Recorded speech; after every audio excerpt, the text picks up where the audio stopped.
got the ring screwed to this little block of wood, and after belt sanding the bottom of it 3 or 4 or 5 times, I got it to sit straight. It just, boy, if that blocks off just 1/64 of an inch, the ring sits crooked one way or the other. But it's sitting straight. I got it temporarily screwed to this board, just a working surface. And the sculpture lady, hopefully today, will apply a texture to it like she did the original ring. And then I'll take it and make a mold of it and reproduce it in wax and then bronze, and then she can do the sculpture inside, and then we'll reproduce that. The steel ring is completely coated with oil-based clay, and this clay is fairly stiff, so it's warmed in a microwave oven and applied to the whole ring, and then Debbie goes back with a hair dryer to warm up little parts of it and make it workable, and she puts the texture she wants on it. So the texturing of the ring is complete, and now comes the mold making phase. And I think just to make everything easier, I'm going to cut this ring up into 4 pieces roughly equal. That will make the molds reasonable size. That will make the wax pieces reasonable size, and the investment pieces reasonable size. Something I can get in and out the kiln. So they'll each be like 16.5 inches long, and I have poured metal that tall before without a problem, so I'm getting ready to cut it. I want to try to cut it with the Portaband to try to do minimal damage to the texture that my wife has worked so hard to get.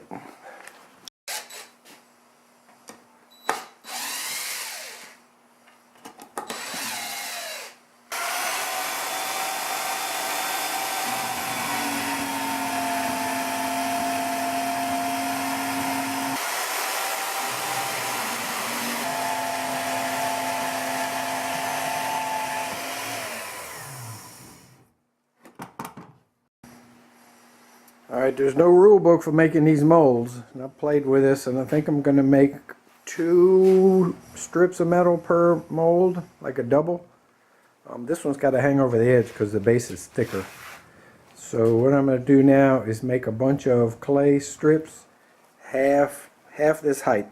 So I can put clay on both sides and pour half of the rubber and pour a plastic mother mold and then flip it over.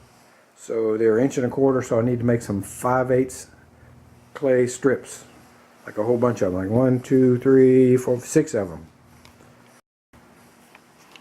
So I made this quickie little mold to roll out some clay in. It's just a smooth piece of plywood. In this case it was a trash tabletop, and some edges that are 5/8 thick, and I'll fill it with clay and get it out and make a little strip.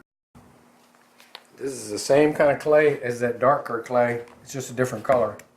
And I've heated it for 45 seconds in the microwave. It makes it real soft. You got to be careful. If you heat it too much, you'll push your finger in it and it'll be liquid on the inside. And it'll burn the crap out of you. We know from experience.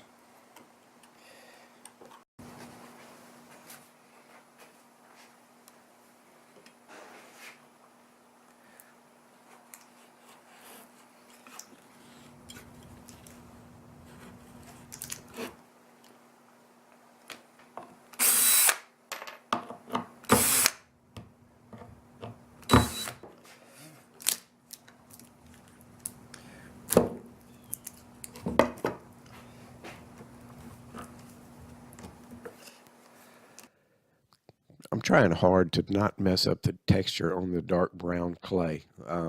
It's kind of tough.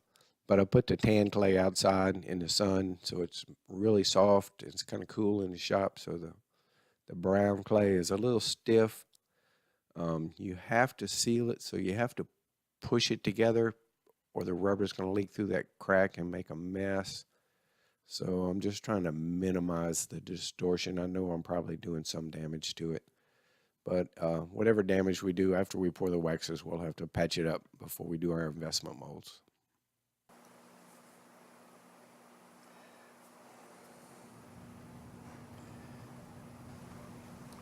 Doesn't matter if it's a little above center or a little below center. The rubber will compensate. But it does need to be sealed or it'll be a mess. The rubber will go through the smallest little hole. Yeah, I think I'm ready for rubber. I've got the bottom half of the mold blocked out, so the rubber will only be on the top half. I've got little keyways, push little holes in the clay that'll make little male knobs on the top half of the rubber that'll lock into female knobs on the bottom half of the rubber. Keep it from squishing around. I've got this little extra clay here is for a little pour spout, and I sprayed the heck out of it with the release agent. So I'm gonna go make some rubber and I'm gonna make it real thick. Try to keep it from running all over the place. I've got one coat of very, very thick rubber on the first one. I'm getting ready to put the first coat on the second one. I was kind of hoping I could get by with one coat, but I probably need to come back with another coat. There's some really thin spots. I'm pretty sure that by putting so much thickener in this rubber that I'm probably compromising its ability to stretch without tearing.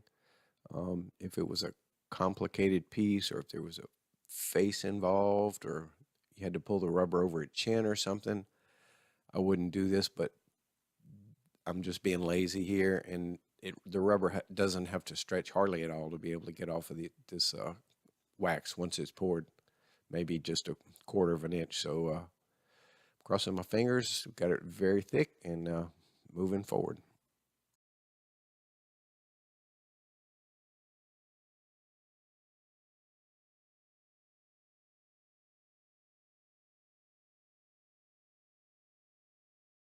Okay, done. Coat and a half of rubber. I moved it into my wife's studio because it's going to get kind of cold tonight. And tomorrow we'll do the first mother mold. It's the next morning. I mixed up some liquid plastic, and I put a lot of thickener in it. And I'm making the mother mold for the first half of the mold. And this stuff dries pretty fast, so in a few hours I'll be able to flip it over and start on the other side.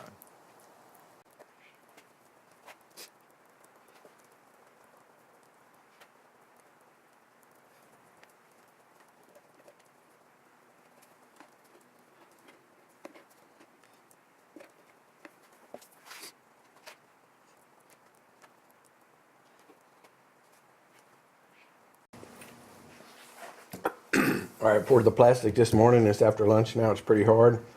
We're going to flip these babies over and see what they look like. See if it'll come undone without anything breaking.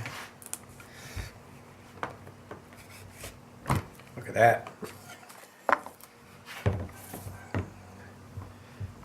right.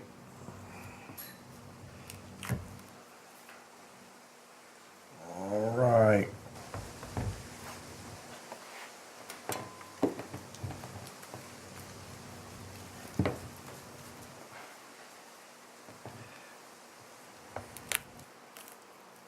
What you think? I was thinking, why isn't there anything here? But you took that part off. Yeah, just took it off.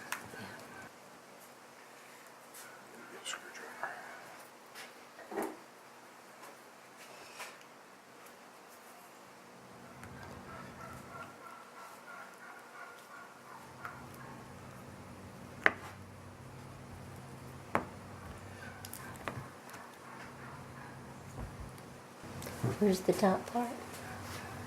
This is the top. Yeah, but where's you the mean? part that goes here? The rubber. I hadn't done that yet. Oh, that's right. Just did half. Right. Okay. Okay. Looks like it's been, texture has been adulterated somewhat. Yeah, it's not gonna be perfect Well, why not? because I'm doing it and I don't do anything perfectly. So all my careful, laborious attention to detail is just going right out the window? No, some of it has. I tried. You didn't ask me if I was ready. You just went and took it. No, I think I did ask you and you said it was ready. You think so? This is all gonna be good on the YouTube channel. Mm-hmm. Because we are recording. As for all you YouTube fans out there, I don't always sound like this. I have a cold. Okay, you have the opportunity to touch up what clay you see. Or you can just wait until we pour the wax. You mean like all that beige clay? Yeah, we probably need to get that off of there. Yeah, that would look really bad if we were to leave that on. I mean, it could be chased in wax, but I have to chase more when you can fix it now. See, like that needs to be fixed. Got a big gouge here. The first mold is ready for the second side of the rubber. Barry, you know those big lots? They're finally starting to develop some. Yeah, I saw that. They've been having some big equipment over there for a while. Oh, you saw it? Yeah. Yeah, they're putting in roads and stuff. Yep. It's and it's another person, the developer. Remember Colin's buddy? Colin had a buddy when he switched schools to St. Aloysius. His name was Ben McCardle. I remember that. And his dad was Frank McCardle. Yeah, you should visit McCall too. He did? Frank McCardle? You kidding? When he first started, that's right. Really? You didn't know? Yeah. Oh, lived in French? Because he lived in, Warren is a neighborhood place. In Riverbend. He lived in Riverbend too. Yeah, he left his wife, who was named Sandra, and ran off with Jimmy Helper's wife. She traded up for sure. What a cad he was. So you understand that you're being recorded. Oh my God. Barry. Why didn't you say something? I didn't know what you were saying. You're Yes, just you talking about did. a developer. Yes, you did. Well, when I started getting nasty, you should have said something. Okay, all you married guys out there, you're going to appreciate this. Your wife says something a little uncharitable, something she'd probably rather not have recorded and put on YouTube. But it's not her fault. It's your fault. You should never have let it happen. I mixed the material for these two mother molds this morning. This one is hard as a rock, and then I mixed some more, and this one's still rubbery. Kind of strange. But this one I'm going to take to the bandsaw and cut the ugly off the edges. So with the edges trimmed, it looks a lot better. Let's see if we can get it open, see what it looks like. So keeping with tradition, a Barry Luke video would not be complete without something going fairly wrong, and this went fairly wrong. I could not for the life of me get these stinking molds apart. A couple of things happened here. One, I started to try to demold too early. The white plastic wasn't 100% set, and that caused it, when I'm prying on it, to change its shape, which is a bad thing because you rely on the mother mold to keep the rubber to shape, and if you distort the plastic mother mold, then the rubber is going to be distorted. And two, apparently, my wife is correct. You should always use paste wax before you use the spray separator.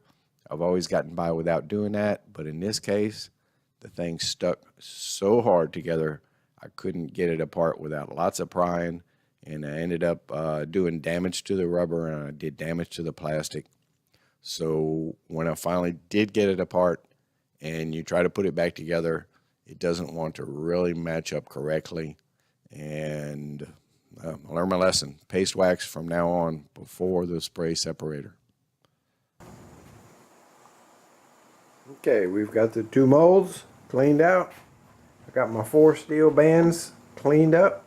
I've got the clay scraped off. It's oil-based clay. It lasts forever. We throw it back in the box. And I certainly won't throw the metal away. I'll use it for something someday. Tomorrow I'll go to the foundry and melt some wax, and we'll pour these, see how they come out. I'm melting wax, getting ready to pour these bands, and I wanted to show you how I screwed up yesterday.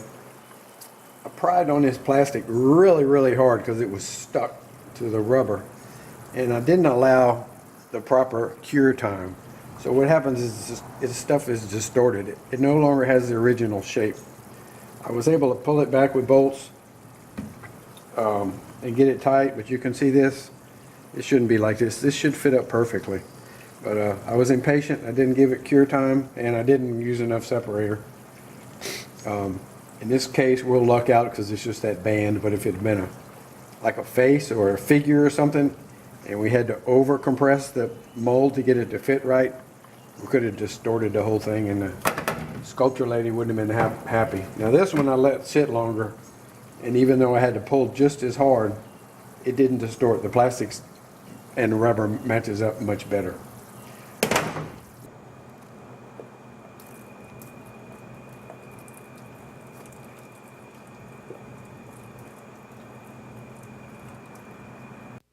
So the first one I poured is the one with the base on it. So I'm kind of rocking it back and forth. I want to burp it and make sure there no air bubble gets stuck in that little base that kind of protrudes out the side. The other three poured without issue. They look good, and luckily for me, I had errands to run, so forced myself to let this wax cool completely before I came back later on and opened them up. Using these bolts to put the mold together, this is how we typically put molds together. The bolts are usually not much more than finger tight. It's worked well for us. Occasionally there's a weird shape. I have to use black rubber stretchy bands like I cut up bicycle inner tubes, but I prefer the bolts. But anyway, the bolts all came out no problem, and the wax came out no problem, but the mold was distorted, so the original texture on the that should have come out on the wax, it didn't come out very well. And then my parting line where I parted the two halves of rubber, it didn't match too good, so the waxes are going to need quite a bit of work, unfortunately.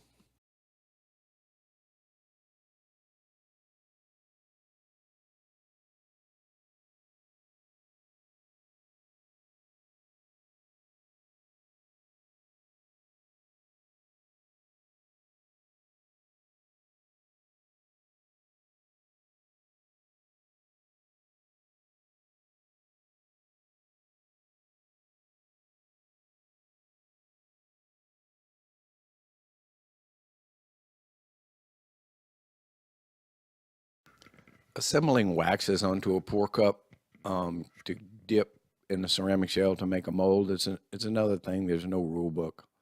It's a lot of trial and error and just some gut feelings and lots of mistakes, and you fail until you don't fail. So in this case, I feel confident that the bronze will run the whole way without freezing, because one, I always pour my molds very hot, and two, the cross section of this hoop is fairly substantial. So in this case, the red sprue in the middle is basically a structural item. It is going to help keep the waxes from breaking during the first few dips, when basically the wax is supporting the weight of the liquid ceramic shell. Once you have 2 or 3 dips, then the ceramic shell gets some strength of its own, and it's not an issue. But when you first start dipping, there's not much strength there. So I added the red sprue in the middle, basically for strength. I put big blobs of wax, top and bottom, just to make a smooth entry for the bronze. You don't want little pieces of ceramic shell sticking into the wax. Then when you burn out the wax, those little pieces could break off into the molten bronze, which is, pretty heavy stuff when it's pouring in there. So I put the big blobs top and bottom, and I took the soldering iron, smoothed them out as best I could, and then I smoothed them some more with the torch, the propane torch, just like hitting it in 1 second bursts. And I only added one vent, and that was for the top edge of the base, because it's kind of at a funny angle. I wanted to make sure the bronze would get in there and not have an air bubble. And then we moved it on to the shell room, and I'm going to do that in another video. This one's getting kind of long. Enough of me for one day. I am ready to dip. I'm not going to put a hook in it because I'm really low on ceramic shell, so I'm going to have to dip it both ways, and the hook just keeps me from getting in there far enough. I'll just set it like this to dry. I did put a vent to make sure I don't get an air bubble right here. And typically, I don't like to pour bronze where the bronze can go both ways at the same time for fear of trapping air and having a void in the finished bronze. But the cross sections of this are pretty hard, pretty big, so I don't think the bronze will freeze fast enough to make that happen. Counting on that. But otherwise, go start the dipping process.